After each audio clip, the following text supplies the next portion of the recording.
مثلا آقای ایزدی رو انتخاب میکنیم، تاریخش هم که مشخصه، و دکمه انتخاب کالا که کالا هم اگه کدش رو حفظ باشیم یا یکی دو تا کاراکتر رو تایپ بکنیم، نرم افزار سرچش رو انجام میده و ما میتونیم اون کالا رو انتخاب بکنیم.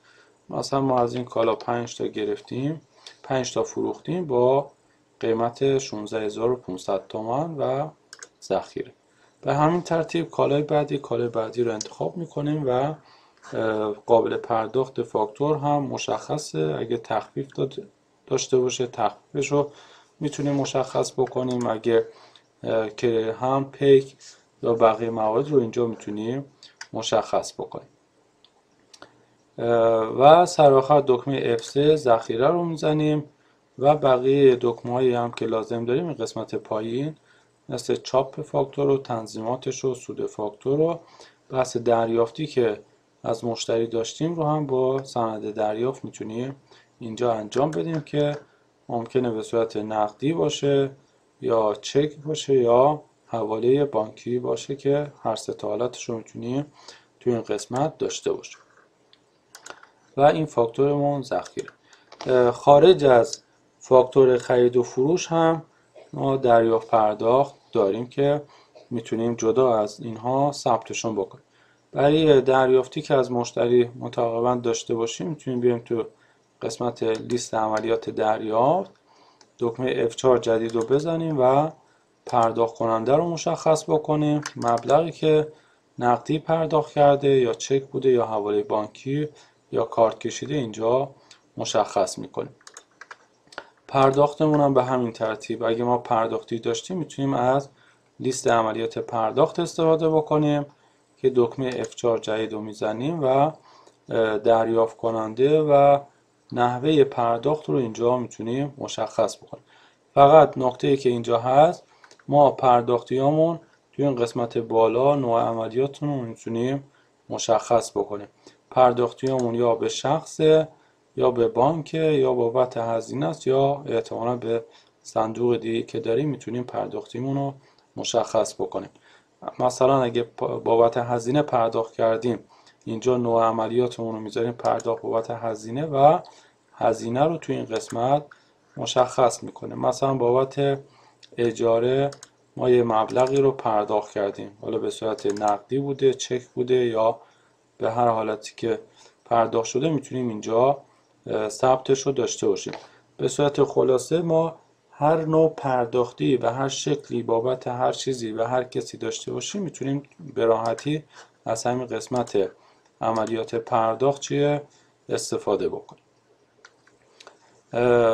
چک هایی که توی عملیات دریافت پرداخت ثبت میکنیم میاد تو قسمت چک های دریافتی و پرداختی.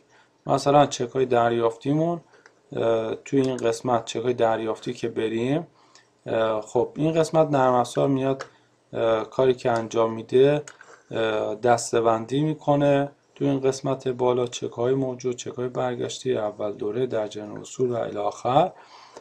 این قسمت بالای پنجره ها هم معمولا جستجو پیشرفته داریم که میتونیم ازش استفاده بکنیم.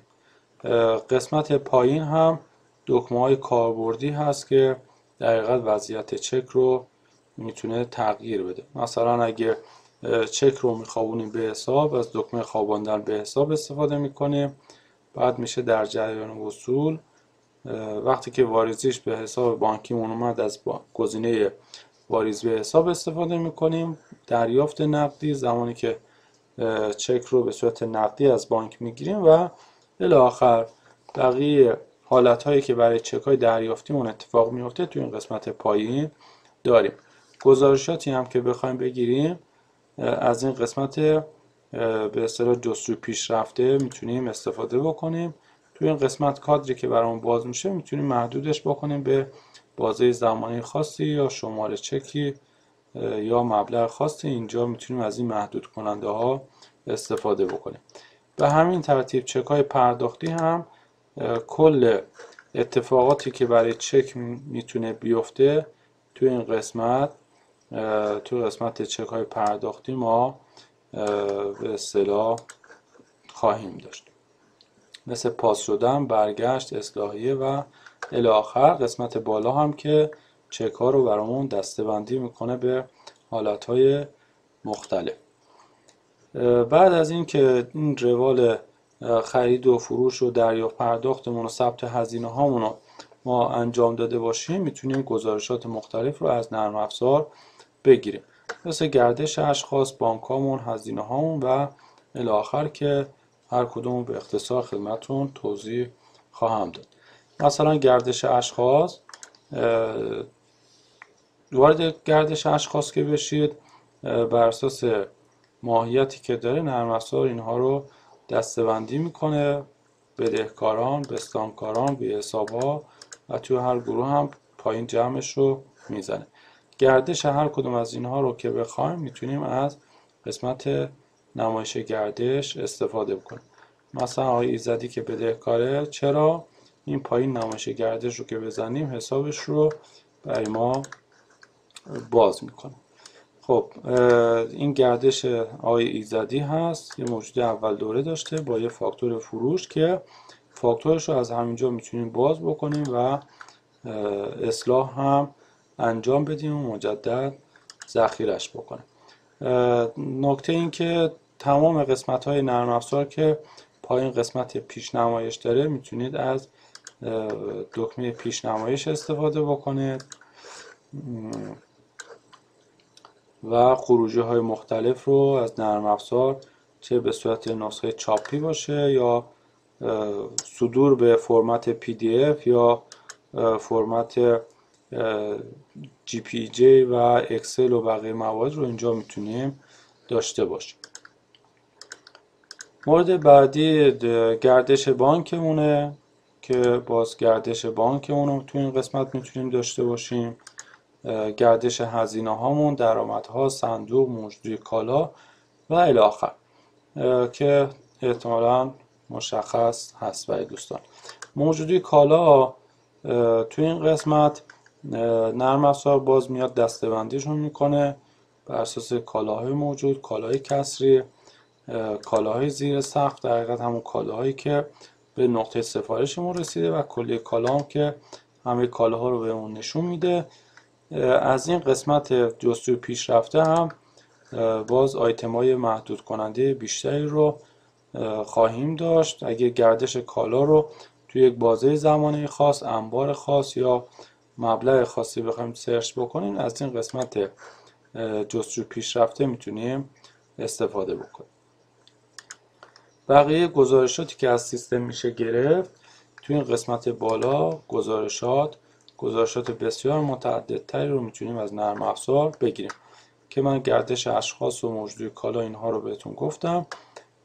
مورد بعدی گزارشات فروش و گزارشات خریدمون میشه. توی گزارشات فروش ما گزارشات بسیار متعدد فروش رو مثل فروش روزانه، ماهانه، فصلی، گزارش تجمیعی به اشخاص مختلف، گزارش تجمیعی نسبت به کالاها و گروه کالاهای مختلف رو اینجا میتونیم داشته باشیم که حالا طی یک کلیپ جداگانه در اختیار دوستان قرار خواهیم داشت.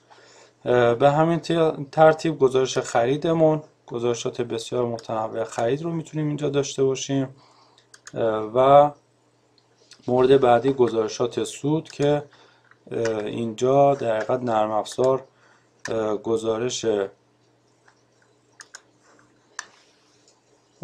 تو قسمت گزارشات سود هم سود تک تک کالاها، سود فاکتور، سود اشخاص و بقیه موارد رو اینجا کامل میتونیم داشته باشیم و گزارش رو میتونیم به قسمت های مختلف محدودش بکنیم که از این قسمت جستجو پیشرفته میتونید استفاده بکنیم. به تاریخ خاصی، کالای خاصی یا گروه کالای خاصی میتونیم محدودش بکنیم. گزارش سود دیگه ای که از نرم افزار میتونیم بگیریم تو قسمت عملیات حسابداری. خب اینجا گزارشات مالی رو در حقیقت نرم افزار بهمون میده، شامل ترازنامه و سود و زیان که ترازنامه توی یک زمان خاصی تاریخش رو میتونیم مشخص بکنیم و تهیه گزارش رو که بزنیم اینجا گزارش در حقیقت ترازنامه رو بهمون نرم افزار میده. و مورد بعدی سود و زیان که سودوزیان کامل رو اینجا نرم افزار بهمون میده. بحث درآمد فروش و بیع تمام شده و سودوزیان ناخالص و سودوزیان خالص رو اینجا بهمون میده. بقیه گزارشات هم تو قسمت خود منوی گزارشات بسیار متعدد مثل کاردکس کالا که گردش هر کالا رو به اون میده، موجودی ریالی دقیقاً ارزش ریالی انبارهامون رو به صورت تجمیعی و به تفکیک به اون میده و بقیه گزارشاتی که مشخص. نکات دیگه که لازم هست من اینجا بهتون توضیح بدم، توی منوی امکانات گرفتن پشتیبان از اطلاعات هست که توصیه میشه هر روز بعد از این کارتون تموم میشه از این گزینه گرفتن پشتیبان از اطلاعات استفاده بکنید و مسیر رو که دلخواهتون هست رو میتونید اینجا مشخص بکنید و پشتیبانگیری رو بزنید تا اطلاعاتون ذخیره بشه.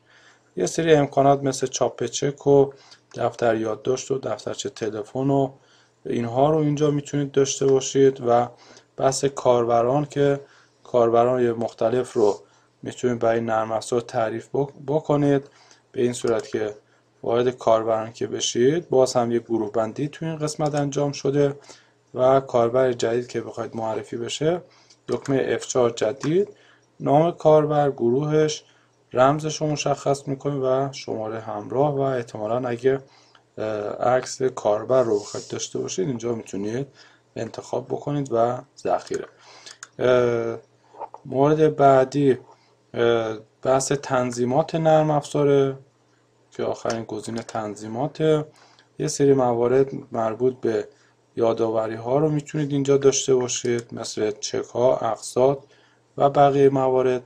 تو قسمت عمومی بحث ویزیتوری رو میتونید اضافه بکنید، تخفیفات سطری، تنظیم واحد کالا به صورت یک واحدی، دو واحدی و بقیه موارد که اینجا میتونید داشته باشید. مورد بعدی بحث صفحه اصلی خود نرم افزار که تو این قسمت تقویم رو داریم و قسمت پایین هم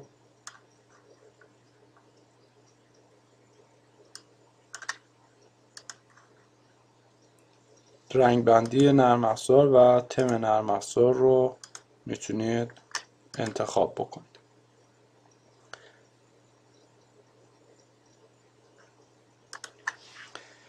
یکی دو تا مورد دیگه که کاربردی هست و کمک میکنه من اینجا لازمه توضیح بدم. یکی لیست فاکتورهای فروش، لیست فاکتورهای خرید و حواله حساب ها.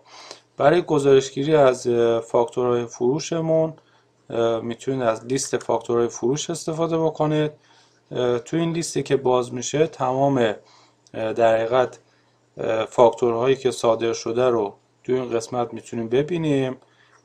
پایین دکمه هایی که لازم دارید مثل بازبینی، حذف، چاپش یا اینکه فاکتور فروش رو بخواید تبدیل به برگشت از فروش بکنید یا تبدیل بکنید به فاکتور خرید یا اینکه گزارش تجمیعی از چند تا فاکتور بخوایم بگیریم، فاکتورهامون رو انتخاب میکنیم و از گزینه تجمیع فاکتورها استفاده میکنیم که تجمیع شده اون فاکتورها رو بهمون نشون میده. توی این قسمت بالا هم که توی همه پنجره ها هست قسمت جستجو پیشرفته، باز آیتم های محدود کننده بیشتری رو مثل تاریخ و مبلغ و بحث تحویل شده نشده، چاپ شده نشده، اینها رو میتونیم ما داشته باشیم. این قسمت بالا هم که سرچ دقیقاً نرم افزاری که بر اساس آیتم های مختلف میتونیم سرچمون رو انجام بدیم. یه نکته که باز کمک میکنه این قسمت سمت راست، این مثلثی که میبینید میتونید ستون هایی که قابل مشاهده هست رو اینجا اضافه بکنید. لیست فاکتورهای خرید هم به همین ترتیب